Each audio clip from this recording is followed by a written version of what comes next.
Nakushukuru sana Mheshimiwa Mwenyekiti kwa kupata nafasi hii muhimu mchana huu katika kuchangia bajeti ya wizara hii ya ofisi ya Naibu Waziri Mkuu na Waziri wa Nishati. Chukue nafasi hii kuungana na wabunge wenzangu wote kumshukuru sana Mwenyezi Mungu kwa rehema zake kwa nchi yetu pia na sisi wa Tanzania wote. Yote hayo ni kwa mipango yake, nchi ni salama, tuna amani, upendo na mshikamano. Chukue nafasi hii pia kumpongeza sana Daktari Samia Suluhu Hassan, Rais wa Jamhuri ya Muungano wa Tanzania, kwa kazi kubwa ambayo ameifanya kwa nchi nzima, lakini pia kwa jimbo la Mbulu mjini. Kwa kweli pamoja na serikali nzima ya awamu ya 6 tunampongeza, tunamwombea kwa Mheshimiwa Rais, kwa Mwenyezi Mungu Mheshimiwa Rais na serikali nzima, lakini pia wanambulu tunaahidi kumlipa kwa fadhila na utendaji uliotukuka. Mheshimiwa Mwenyekiti, nichukue pia nafasi hii kutoa pongezi nyingi kwa Naibu Waziri Mkuu na Waziri wa Madini kwa kazi kubwa anayofanya. Kwanza ni msikivu, lakini pia kila unachomweleza inaenda kutekelezwa, na ikishindikana anakupa mrejesho kwamba hii imekuwa na wakati mgumu, tuitafutie wakati ujao kwenye mipango yetu ya serikali. Jimbo la Mbulu mjini, Mheshimiwa Mwenyekiti, kwa niaba yao pia nitoe pole nyingi kwa msiba wa mtendaji mkuu wa TANESCO, lakini pia na Watanzania wote waliotangulia mbele za haki. Mwenyezi Mungu awapokee kwenye ufalme wake wa milele. Mheshimiwa Mwenyekiti, nielezee hali halisi ya sura ya jimbo la Mbulu mjini. Na Mheshimiwa Naibu Waziri Mkuu na Waziri wa Madini Daktari Doto Biteko, unisikilize rafiki yangu. Kwa kweli Mbulu mjini ina jiografia ya aina yake. Mimi ni jimbo la Mbulu mjini, lakini ninapakana na halmashauri 4. Napakana na Karatu, napakana na Mbulu vijijini, napakana na Babati vijijini, pamoja na sehemu kidogo ya Monduli. Kwa hiyo eneo langu nusu ama karibu 80% ni vijiji, ni sura ya vijiji. Katika mitaa 58 ukitafuta mji wenye uhalisia unaweza kuwa pengine kama 20% tu ya katikati ya mji. Lakini hutashangaa ukitoka kilomita 1 tu kutoka mjini pale unakuta nyumba nyingi hazina umeme. Hii ni kwamba jitihada kubwa zilichukuliwa, vijiji vyote saizi vimeunganishwa na umeme, lakini sehemu iliyoguswa na umeme kwa maana ya wanufaika ni kidogo sana. Nini maombi yangu kwa eneo hili? Kwanza ni kama ulivyoniahidi Mheshimiwa Naibu Waziri Mkuu kwamba utarudia kuona upya na wataalam kuangalia sura ya mji wa Mbulu na mitaa yake, basi timu yako iendelee kufanya ile kazi tuliyokubaliana, ili walau eneo kubwa la Mbulu mjini lirudishwe kwenye gharama ya 27,000, lakini pia sura ya vijiji kwa nchi nzima, kwa sababu unaweza kuta umeme umefika pengine kwa miaka 10, miaka 8, miaka 7 katika eneo la kijiji, lakini wanufaika ni kaya 20 ama 30. Hali hii inaifanya wanufaika wanakuwa wachache na serikali imetumia gharama kubwa. Kwa hiyo kama nchi na kama wizara tunawaomba tuangalie namna ya motisha ama namna ya mpango kabambe wa uingizaji wa umeme katika maeneo yote ambayo yanahitaji ujazilishi kama ilivyo jimbo la Mbulu mjini. Nikushukuru kwa sababu maeneo mengi toka tulivyozungumza kwenye bajeti ile ya mwaka jana tumepata vitongoji 15 vimesambazwa umeme, japo kuwa baadhi ya maeneo kaya ziko chache, lakini pia niombe tu kusema kwamba safari ya kupeleka umeme kwenye vitongoji na vijiji isingefanikiwa bila mpango mkubwa wa kitaifa wa ujenzi wa bwawa la Mwalimu Nyerere. Hapa lazima tutambue jitihada za waasisi wa nchi yetu walioanzisha wazo hili la ujenzi wa bwawa la Mwalimu Nyerere, lakini pia sasa na ambaye ametekeleza maono haya Daktari Samia Suluhu Hassan, na sasa umeme unapatikana.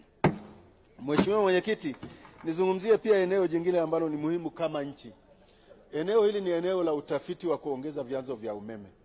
Tukitegemea 1% kubwa ya vyanzo vya umeme wa maji, huwezi kujua tabia nchi inaweza ikatuzalishia hali kiasi gani baadaye, kwa maana ya ukosefu wa mvua na mabwawa yakashindwa kuzalisha. Kwa mfano tunapozungumza umeme kila kitongoji, umeme kila kaya, umeme kwenye viwanda, hali hii baada ya miaka 10 wataalamu watazame ikoje, na je mahitaji ya wakati huo yatakuwaje kwa jinsi ambavyo umeme tulionao tutautumia na utakidhi haja ya matumizi ya nchi yetu.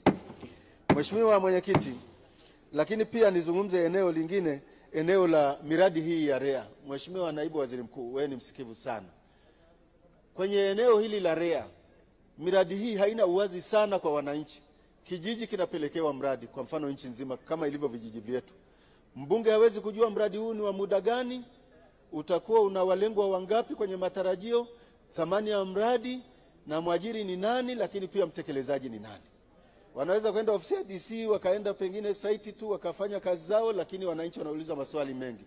Ndio hali inayopelekea katika kijiji ambako umeme umepelekwa unakuta waliounganishwa umeme pengine wananchi 10 ama 20. Kumbe mradi ule ungeweza kukava wananchi pengine 40 ama 30 ama 50. Hali hii itaifanya mradi kutokuwa na tija, lakini pia wale wapokea mradi kama wazawa hawatafahamu mradi wao. Na kwa sababu ni kodi ya Watanzania na fedha za Watanzania, mfumo huu ubadilishwe. Wabunge wafahamu, waheshimiwa wabunge wafahamu mradi ulioko kwenye eneo lake ni wa gharama gani, una target ya kugusa au unalenga walengwa wangapi, lakini pia wa thamani gani, kwa sababu fedha bado ni za serikali.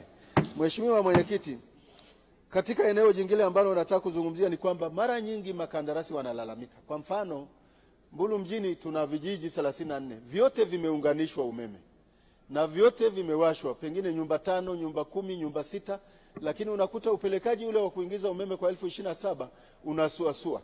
Yawezekana makandarasi hawakulipwa ama pengine usimamizi sio mzuri.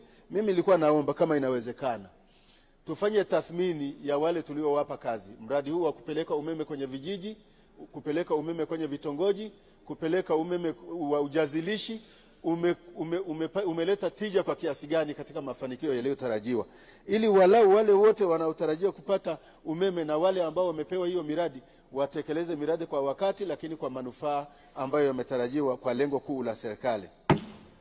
Mheshimiwa Mwenyekiti, taka tusitake, taasisi nyingi bado zinahitaji umeme. Shule za msingi, shule za sekondari, shule za msingi, tuseme sekta ya elimu kwa maana taasisi za elimu, makanisa, lakini na maeneo mengine ya huduma katika maeneo mbalimbali, watu wanaotegemea visima vya maji kwa maana ya visima vilivyochimbwa, lakini pia zahanati, pamoja na maeneo mengine ambayo kwa namna moja au nyingine wananchi wanapokea huduma. Ushauri wangu ni kwamba tathmini ikifanyika, yale yasiingizwe kwenye vitongoji, yale yaingizwe kama mradi kabambe wa kuingiza taasisi hizo kupata umeme na kwenye mradi wa uhakika, kwa sababu taasisi hizo zinaweza kuwa za mashine za kusaga, uzalishaji ni mkubwa, unaweza kuleta tija kwenye mapato, lakini pia na unaweza kuwa ni huduma nzuri kwa wananchi. Na eneo jingine Mwenyekiti ni kwamba tumeomba vitongoji. Mara nyingi wanapokuja wanakuta wale makandarasi wakija, vitongoji tulivyoomba tayari vimeguswa na umeme na sisi tulishapendekeza.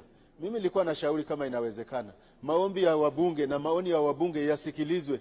Je, kwa kuwa kitongoji chako hiki tayari kina umeme, mradi wake ni wa ujazilishi, huu mradi ambao ni wa kufikisha umeme kwenye kitongoji, tunaomba maoni yako ili walau kitongoji gani sasa kwa maoni yako kinatija, na sisi tukienda tutatambua ili kuona majengo yaliyo pamoja na taasisi na maeneo ambayo yanatija kama nchi.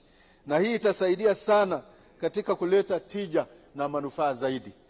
Ombi la mwisho ni kwamba Mheshimiwa Waziri Mkuu, najua umebanwa sana, una kazi nyingi, uliahidi kwenda Mbulu lakini haikuwezekana. Yote heri kwa Mwenyezi Mungu, lakini pia kuja kwako kunahitaji nini? Kunahitaji sana sana kusaidia yale maeneo ambayo kwa sasa umeme kwenye vijiji kama Aicho, Gidamba, Hasama, Boboa, lakini pia na Gedamar. Kaya zilizofungwa umeme ni kaya 10, ni kaya 8. Uwaelekeze watendaji wa REA, wa TANESCO kupitia REA, waende kwa wananchi, waseme hapa tunahitaji kaya 40 na kaya tunazohitaji ni hizi hapa kwa jiografia ya nguzo zetu, ili ninyi mfanye wiring na tuweze kuwaunganisha.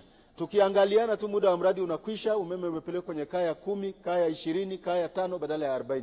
Tija ile ya kusema kilomita 1 kutoka senta ya kijiji tunaikosa, Mheshimiwa Naibu Waziri Mkuu. Mimi nadhani kazi kubwa imefanyika, tunawapongeza sana, lakini pia bado mahitaji ni makubwa.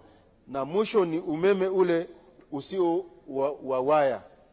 Zamani mlikuja na umeta, saizi sijui amebatizwa jina gani, lakini mimi najua Mheshimiwa Naibu Waziri Mkuu, kuna nyumba ambazo hatutaweza kufikia, kwa sababu unaweza kuta nyumba ya mwananchi pengine ni nguzo 10 zinahitajika kwenda kwenye nyumba moja. Kumbe yule anahitaji umeme wa taa, anahitaji umeme wa kuchaji simu, anahitaji umeme wa matumizi madogo madogo, lakini yule tukifunga hicho chombo ambacho hakihitaji waya akautumia kwa muda akalipia kama bili ya mwezi, itasaidia sana kupunguza baadhi ya maeneo na baadhi ya kelele, lakini kwa namna ambavyo yeye tunajua hataweza kufikiwa, kwa sababu hizo nguzo 10 mjini inaweza kuwa nguzo 40 katika eneo hilo, na hizo nguzo 40 katika eneo hilo kwa namna ya pekee ingeweza kukava hizo nyumba na wakazalisha haraka kuliko tukaenda kwa mwananchi mmoja ambaye atahitaji nguzo 10 na yeye yuko mmoja na matumizi yake ni madogo. Mheshimiwa Mwenyekiti, pamoja na mchango wangu huu niendelee kushukuru serikali, kuipongeza serikali. Naomba kuunga hoja mkono kwa 100%. Asante sana kwa nafasi hii. Kwa hizi dakika 6 nimshukuru Mungu pia kwa kutujalia afya njema ili sisi tuendelee kutekeleza majukumu yetu ya kibunge, lakini ni kwa neema zake, sio kwamba sisi tunastahili sana, ni Mungu ametujalia. Nimshukuru sana. Mheshimiwa Mwenyekiti, nimpongeze Mheshimiwa Rais wetu Daktari Samia Suluhu Hassan kwa nia yake njema ya kutaka kila Mtanzania afikiwe na umeme. Na ndio maana tunaona kwamba bwawa la Mwalimu Nyerere sasa liko mbioni kukamilika. Lakini Naibu Waziri Mkuu, nikupongeze kwa kazi kubwa unayofanya kumsaidia Mheshimiwa Rais, wewe pamoja na Naibu Waziri mdogo wetu Judith, kwa kazi ambayo mmekuwa mkiwafanyia Watanzania. Mheshimiwa Mwenyekiti, nia njema ya Mheshimiwa Rais inaonekana katika bajeti hii. Ni bajeti ambayo 95% ya bajeti wanayopewa, 95% inakwenda kwenye maendeleo.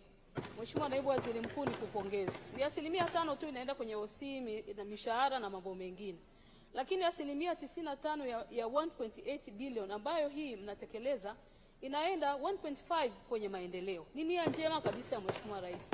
Lakini pia nia njema Mheshimiwa Rais pamoja na wewe Mheshimiwa Naibu Waziri Mkuu imeonekana katika bajeti hii. Mmeongeza tena another 50 billion, bilioni 50. Kwa hiyo bajeti imeenda trilioni 2.2. Na zote ukiangalia zaidi ya 90% inakwenda kutatua mahitaji ya Watanzania ya umeme. Mheshimiwa Naibu Waziri Mkuu, niwapongeze sana, nimpongeze Mheshimiwa Rais wetu Mama Samia. Naamini vitongoji hivyo 1032 ambavyo vimesalia na hivi ambavyo mnaendelea navyo vitongoji zaidi ya 900, naamini kupitia increment hii ya budget ya 50 billion plus itakwenda kugusa vitongoji vingi na Watanzania watafikiwa kwa umeme. Kwa hiyo Mheshimiwa Mwenyekiti, hii budget ni budget ya kuungwa mkono, ni budget ambayo inaenda kugusa maisha ya Watanzania kwa sababu umeme umekuwa ni uhitaji mkubwa. Tumshukuru Mheshimiwa Rais ameliona hili na ndio maana bajeti yao imepanda, imeenda zaidi ya trilioni 2. Tukushukuru sana Mheshimiwa Naibu Waziri Mkuu. Mimi nikuombe Mheshimiwa Naibu Waziri Mkuu, kwa usikivu ule ule na busara zile zile za wewe pamoja na Mheshimiwa Rais wetu, muangalie gharama hizi za kuunganisha umeme. Tunawaomba, lengo ni jema kabisa, mnapambana, lakini kwenye vijiji mtu ambaye hazidi mita 30 anaunganishwa kwa 27,000, ambaye anazidi mita 70, takriban mita 70 tangu miundombinu ya umeme likofikia, anaunganishwa kwa 515,000, lakini wa mita 120 696,666. Kwa sisi wale wa mijini kama mimi natokea jimbo la mjini, Mheshimiwa Naibu Waziri Mkuu, anaunganishiwa kwa shilingi takriban 320,000. Niwaombe msynchronize, muangalie hizi gharama za kuunganisha kwa sababu miji midogo kama ya Babati, kama Mbulu, kaka yangu Mheshimiwa Isaya amesema, na maeneo mengine, ile miji yatofautiani na vijiji. Lakini hata huko kwenye vijiji, Mheshimiwa Naibu Waziri Mkuu, Mheshimiwa Waziri wetu Dr. Biteko, unaona kwamba gharama hizi zimetofautiana. Lengo ni jema, mmeongeza budget, basi tunaomba Mheshimiwa Rais pamoja na wewe muangalie jicho la kiruzuku katika maeneo hayo ili gharama za kuunganisha isilalamikiwe, ili uweze kugusa watu wengi, kwa sababu Mtanzania wa kawaida aliyoko kitongojini akilipa hizi 600,000 tayari anakuwa ameishiwa nguvu. Nia yenu ni njema kabisa, nia serikali ni njema, kwenye gharama za kuunganisha mtusaidie. Jambo la pili Mheshimiwa Mwenyekiti ni swala zima la miradi ya ujazilizi. Nipongeze serikali. Jambo hili linaenda vizuri. Mheshimiwa Mwenyekiti, kwa sisi ambao tunaongoza majimbo ya mijini, wakiona nguzo imevuka imeenda kijijini, alafu yeye anaomba pale kanguzo kamoja, nguzo 2, 3, anakata tamaa, na tumekuwa tukiwatia moyo. Nimpongeze meneja wetu wa mkoa wa Manyara, amekuwa akitupa ushirikiano mkubwa sana. Niombe Mheshimiwa Naibu Waziri Mkuu, mtuongezee fedha kwa ajili ya umeme jazilizi. Mimi nakaa pale mjini, utakuta mtu anakaa Oyster Bay, anakaa Ngarenaro, nguzo 2 3 hawezi kuzipata, anaomba, anatembea, anakata tamaa. Kuna watu wamefanya wiring tangu 2019 Mheshimiwa Naibu Waziri Mkuu, na nimekuwa nikiwasiliana na ofisi yako, nimekuwa nikipewa sana ushirikiano tangu 2019. Mtu kafanya wiring, anaomba pale TANESCO. TANESCO wanakuambia hatujapata bado fedha. Na niombe Wizara ya Fedha, Mheshimiwa Mwenyekiti, waweze kufanya disbursement ya hizi bilioni. Walikuwa bajeti yao ni 1.5 trillion, lakini imetolewa 1 trillion kwenye bajeti ya maendeleo. Naomba ile 59% ambayo imetolewa isokee. Zile zilizobaki waweze kutoa sasa Wizara ya Fedha, kwa sababu disbursement yao imekuwa ni 59%. Nikuombe Mheshimiwa Naibu Waziri Mkuu, ikikupendeza basi bajeti yako hii iweze kutolewa kwa asilimia zote. Naamini na kwenye umeme jazilizi watakuwa wamefikiwa badala ya 59%. Kwenye vitongoji hivi vya 15 katika kila jimbo, nikupongeze sana, kazi inafanyika. Na mameneja wa TANESCO na mainjinia wa REA wako site. Kwetu Babati wamefika, wameanza kazi. Niwapongeze sana. Ombi langu Mheshimiwa Naibu Waziri Mkuu, kwa vile vitongoji ambavyo viko mbali na miundombinu ya umeme kama ambavyo TANESCO wametuelekeza, niombe TANESCO sasa wasogeze umeme pale, ili yule mtu wa REA asiwaache vile vitongoji 15 kwa kila jimbo, kwa sababu tulishawatangazia, ila sasa laini kubwa ya umeme ikawa iko mbali. Basi tukuombe Mheshimiwa Naibu Waziri Mkuu, wenzetu wa TANESCO waweze kusogeza hizo laini, ili hivyo vitongoji 15 ambavyo kazi ilikuwa itakiwa ianze viendelee na kazi hiyo. Ombi langu la 3, niombe kwenye taasisi.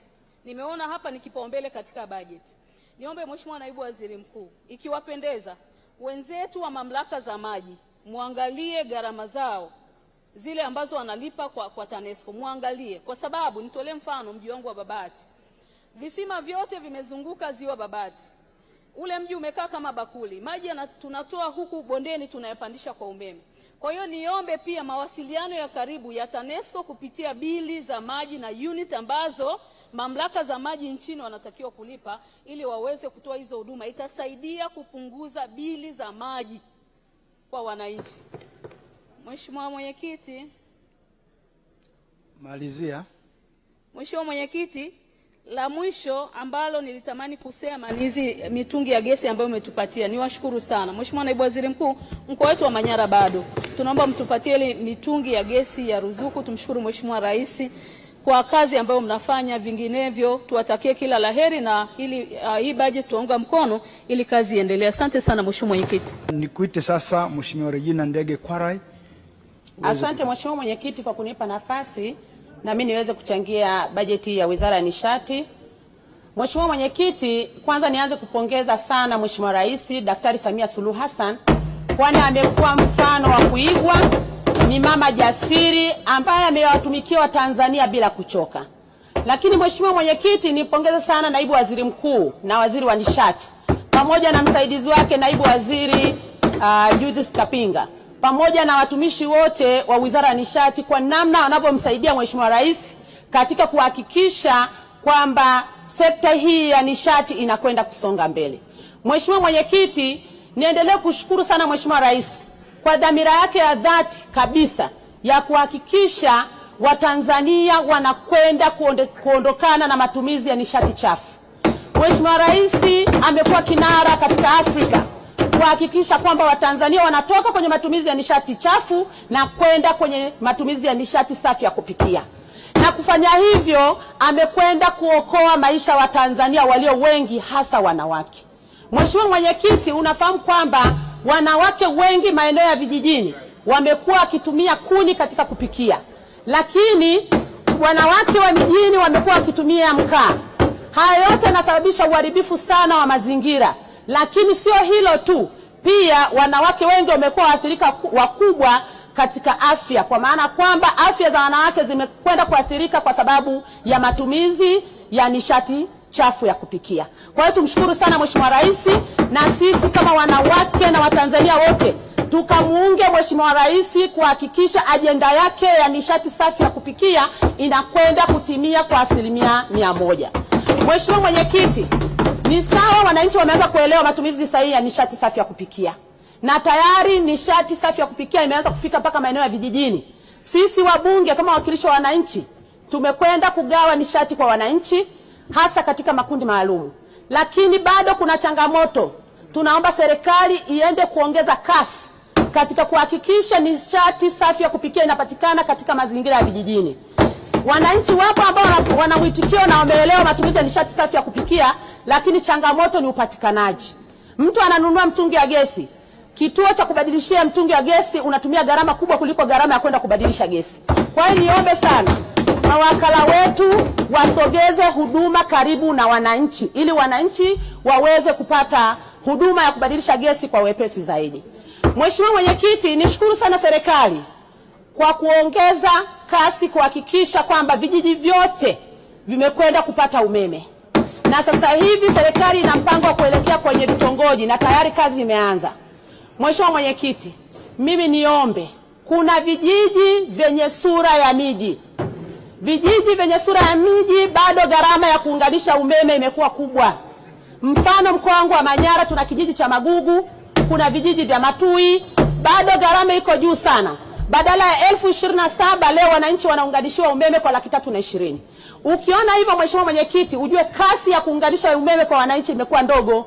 Ni kwa sababu ya wananchi wanashindwa kufikia gharama zile za kuunganisha umeme. Kwa hiyo kwa kuwa dhamira ya rais ni kuhakikisha kila Mtanzania anakwenda kupata umeme, niombe sasa serikali iweke mkakati kuhakikisha vile vijiji vyenye sura ya miji umeme upungue gharama ili wananchi wote waweze kuunganishiwa umeme. Mheshimiwa Mwenyekiti, kuna wananchi ambao wana utayari wa kujiunga na umeme wa 3 phase lakini wanashindwa kulingana na gharama. Mimi niombe sasa serikali iweke mkakati, wananchi hao wapewe mikopo wanapokwenda kuunganisha umeme. Ili mikopo hii wakipewa watakuwa nalipa taratibu kadri anavyonunua unit za luku. Kwa hiyo kama amenunua unit ya shilingi 100,000, yule mwananchi apewe nusu ili nusu ilipie deni la TANESCO. Hivi itasaidia wananchi wengi kuendelea kujiunga na umeme, kujiunga na nishati safi ya umeme, lakini pia itasaidia kwenda kuibua viwanda vyetu kuzalisha kwa wingi. Hii ni kwa sababu gharama itakwenda kupungua, lakini wananchi wengi watajiunga kwa gharama ambayo akijiunga kwa bei ya mkopo itakuwa gharama ya ulipaji haitakuwa na maumivu makali kwa mwananchi. Lakini Mheshimiwa Mwenyekiti, sisi kama Babati tuna kituo kile cha kupozea umeme substation. Kituo hiki toka kimeanza kutumika mpaka leo matumizi yake yako chini ya 50%. Hii ni hasara kwa shirika. Shirika iangalie namna ambayo inaweza kupunguza bei ya unit ili wananchi waweze kuunganisha umeme kwa wepesi, kwa sababu gharama inapokuwa kubwa ile substation pale uzalishaji wake ni mkubwa lakini matumizi yanakuwa chini ya kiwango, maana yake inazalisha chini ya 50%. Mheshimiwa Mwenyekiti, kuna swala la umeme wa kupikia katika maeneo yetu ya vijijini. Ili kuendelea kulinda afya ya Mtanzania, ni lazima kila mwananchi atokane kwenye matumizi ya nishati chafu kwenda kwenye nishati safi ya kupikia. Lakini changamoto tunayopata kubwa kwa sasa, tunaomba serikali kwa kuwa imeshaleta ruzuku kwenye mitungi ya gesi, iongeze ruzuku kwa sababu bado wananchi wengi wana uhitaji mkubwa. Gharama ya upatikanaji ni kubwa. Kwa hiyo ikiendelea kuongeza ruzuku, kwanza nishukuru kwa sababu ruzuku imewekwa, lakini bado tunahitaji uongeze ruzuku zaidi ili wananchi waende kutumia gesi safi ya kupikia. Lakini sambamba na hilo, niombe sana ipunguze gharama za unit ya umeme ili wananchi waweze kutoka kwenye matumizi ya kuni na kupikia majiko ya umeme katika maeneo yetu. Mheshimiwa Mwenyekiti, nikushukuru sana kwa kunipa nafasi. Naona umewasha taa, lakini niseme kwamba naiunga mkono bajeti. Niwatakie kila laheri Mheshimiwa Waziri pamoja na timu yako. Sisi tunaendelea kuwaunga mkono ili dhamira ya Mheshimiwa Rais ikwende kutimia kwa 100%.